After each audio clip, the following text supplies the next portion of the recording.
Geise Elaine, bolsista do Núcleo de Ações Afirmativas e Diversidade, juntamente com a Tassiele e com o Renan Lemos, ambos alunos da Universidade Federal de Pelotas. Estamos aqui para entrevistar o coordenador da CODEC, professor Albino, para esclarecimento de dúvidas pertinentes ao PAV. O que é o PAV e como o estudante faz para participar? Bom, primeiramente, bom dia, pessoal.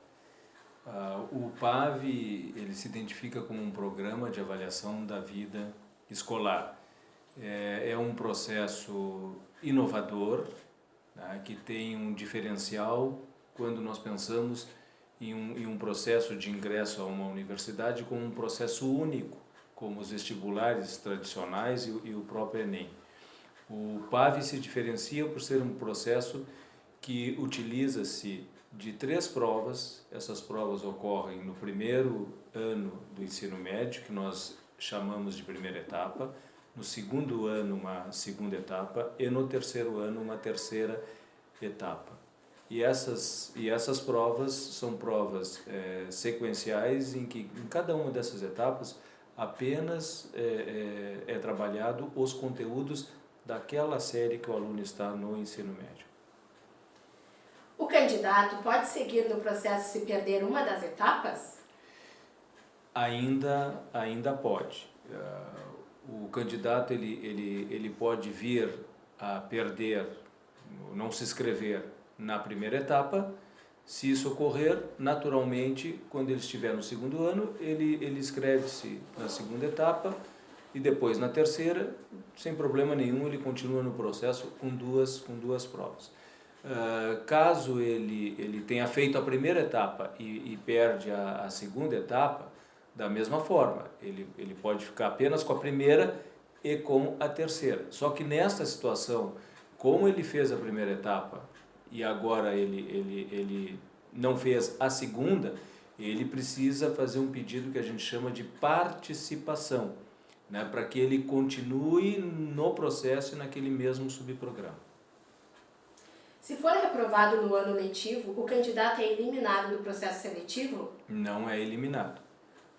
Se ele roda de ano, como o PAV ele é um sistema em que o aluno tem que estar matriculado naquela série do ensino médio para que ele realize aquela etapa da série que ele está, consequentemente, se ele rodou, no próximo ano ele continua na mesma série.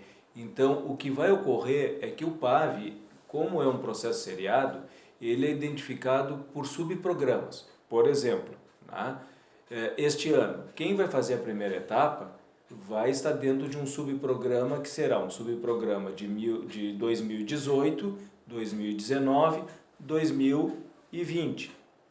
Por exemplo, quem está no primeiro ano agora, que está nesse subprograma 2018, 19 e 20, ele vai fazer a primeira etapa no final do ano. Caso ele venha rodar, no próximo ano, em 2019, ele vai continuar na primeira etapa.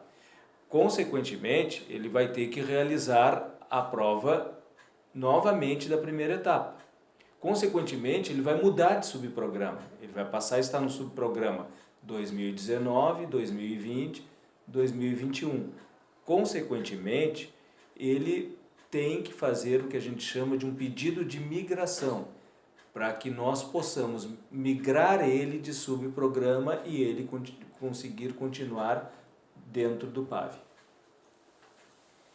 Qual a maior dificuldade que o senhor acredita que os alunos enfrentam quando se trata do PAV? Assim, existe uma dificuldade do aluno participar, digamos, integralmente deste processo todo seriado.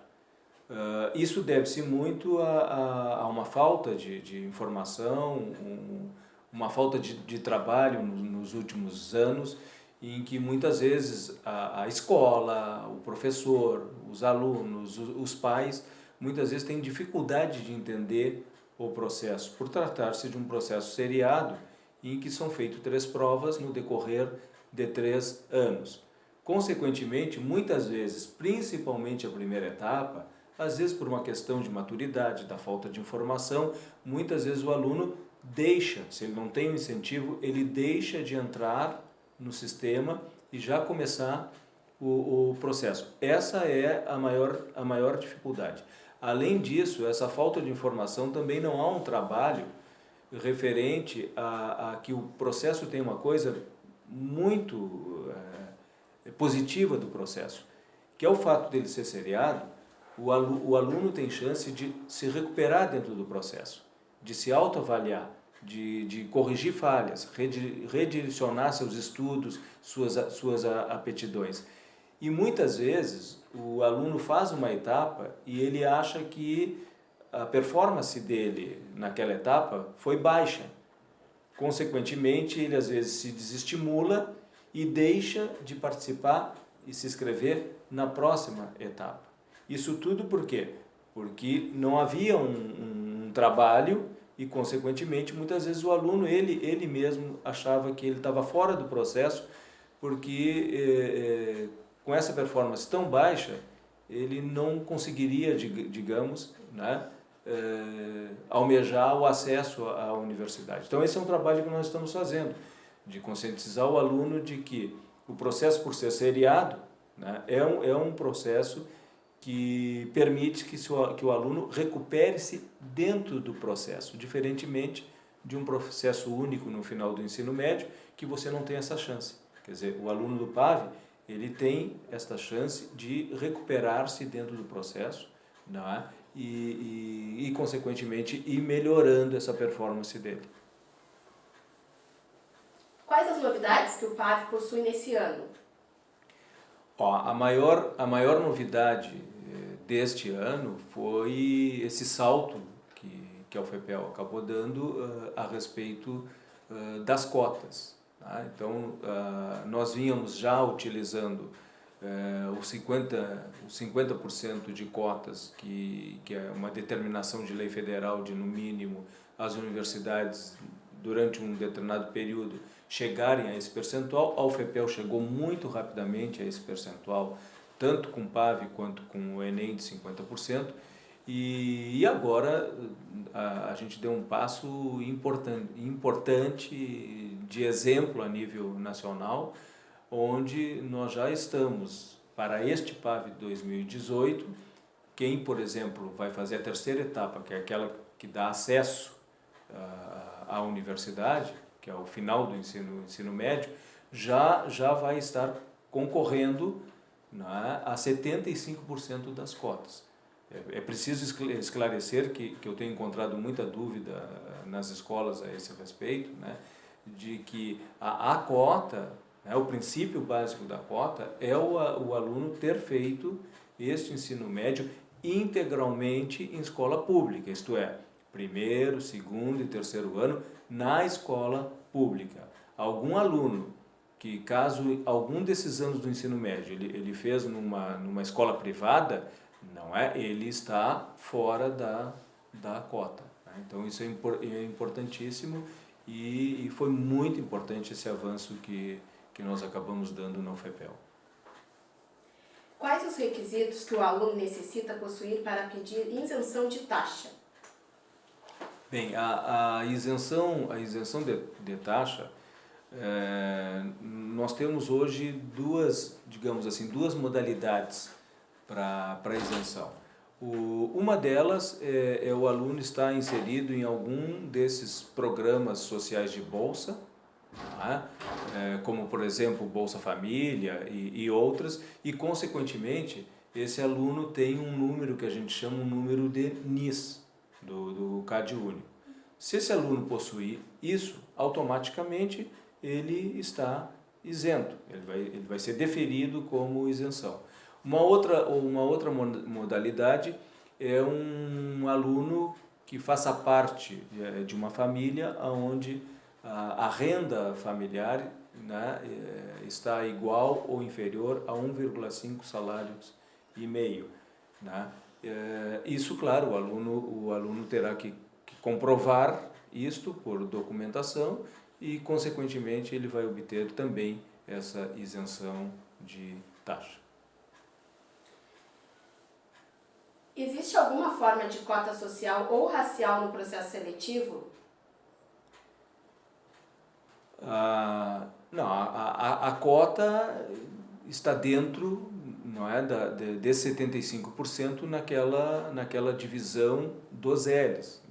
Como eu disse, o princípio básico da cota é fazer o ensino médio integral em escola pública. Depois, você distribui isso hoje por 8 L's, né? Aonde tem L que é definido por esta baixa renda, digamos, de 1,5 salário, igual ou 1,5 salário, definido por cota racial, preto, pardo ou indígenas, né? E preto, pardos e indígenas, independente da renda ou de baixa renda. Né? E também hoje foi incorporado L's em que entra a deficiência junto com isso, da mesma forma. E isso acaba nós tendo 8 L's em que há essa distribuição das cotas nesse total dos 75%.